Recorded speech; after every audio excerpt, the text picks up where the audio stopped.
एक भयानक अंधेरी रात में मंदिर की सीढ़ी पर मंदिर में लगे लाइट की रोशनी में एक साधारण 15 साल का लड़का पढ़ाई करते दिखा। ठंडी के दिन थे। वो ठंड से काँप रहा था, लेकिन पढ़ाई में खोया हुआ था। हफ्ते में 2 दिन मैं उसी रात से होकर गुजरता था। दिन में कभी वो नज़र नहीं आता। मुझे काफ़ी जिज्ञासा होती कि उसके बारे में जानने के। एक रात खाना खाकर मैं गाड़ी लेकर उसी रास्ते से गुजरने वाला था। सोचा जाते जाते कुछ पार्सल लेकर जाऊंगा उसके लिए।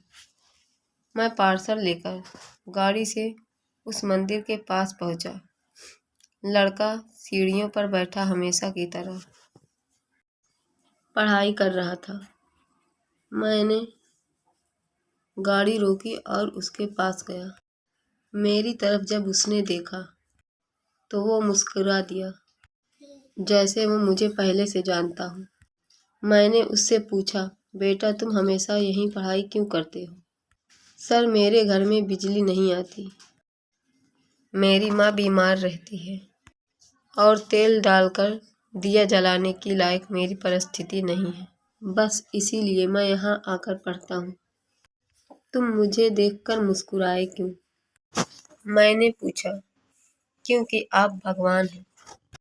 वो बोला, ऐसा नहीं है। मैंने कहा। वो बोला, नहीं, आप भगवान ही हैं। वो बोला, वो सब छोड़ो, चलो जाने दो। मुझे बताओ, क्या तुमने खाना खा लिया? क्योंकि मैं तुम्हारे लिए खाने का पार्सल लाया हूँ। देखा, इसीलिए मैं आपको भगवान कह रहा था। आज मुझे बहुत भूख लगी है।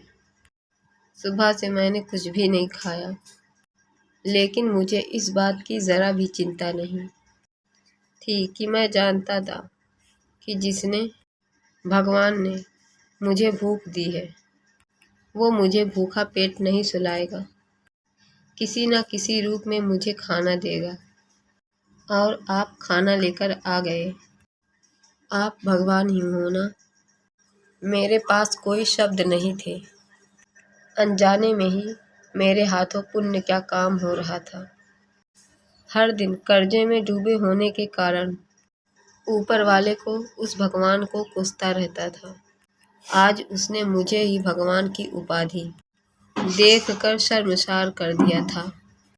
आधा खाना खाकर आधा उसने बचा लिया और मुझसे बोला कि सर, आप यहीं ठहरिए।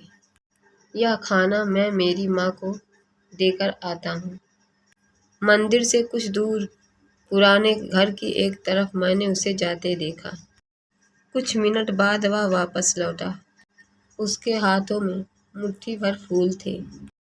उसने वो मेरे पैरों में रख दिए और माँ ने कहा, जिस खुदा ने हमारा पेट भरा है, उसके चरणों में थोड़े फूल तो चढ़ाने ही चाहिए। मेरी आंखें बंद हो गई और उसमें अपने आप आंसू निकल आए। आंखें खोल मैंने उसके पुराने घर की तरफ देखा। उसके घर के सामने पड़े पत्थर में भी मुझे प्यारी सी मुस्कान दिखाई दे रही थी। उस लड़के की आंखों में मुझे साक्षात दिखाई दे रहा था। दोस्तों कहते हैं कि खुदा सबकी मदद करते हैं, बस वह खुद सामने नहीं आते। किसी न किसी के ज़रिए वो हम तक मदद पहुंचा देते हैं। बस ज़रूरत है तो उन पर विश्वास करने की। कहानी पसंद आए तो लाइक शेयर कीजिए, कमेंट में अपनी राय ज़रूर बताएं।